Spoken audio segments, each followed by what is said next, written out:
ఒక ఊరిలో ఒక ధనవంతుడు ఉండేవాడు. అతను ఎప్పుడు తన దగ్గర ఉన్న బంగారం, డబ్బు గురించి గర్వపడేవాడు.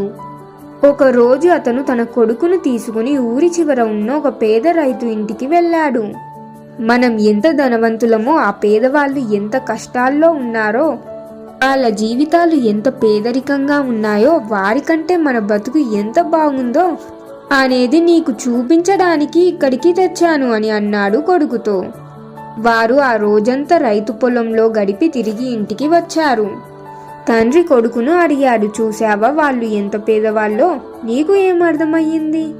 అప్పుడు ఆ అబ్బాయి ఇలా అన్నాడు, నాన్న, మనకు ఒకే కుక్క ఉంది, వాళ్లకు 4 ఉన్నాయి.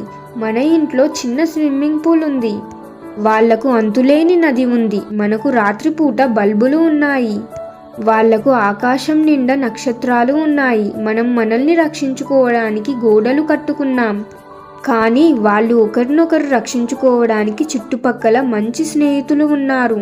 వాళ్ళని చూశాక నిజానికి మనం ఎంత పేదవారమో నాకు ఈరోజే అర్థమయ్యింది నాన్న అని అన్నాడు కొడుకు. కొడుకు మాటలకు తండ్రి నోట మాట రాలేదు. మోరల్ ఆఫ్ ద స్టోరీ: సంతోషం అనేది మన దగ్గర ఉన్న వస్తువుల్లో లేదు, మన జీవితాన్ని చూపే దృక్పథంలో ఉంది.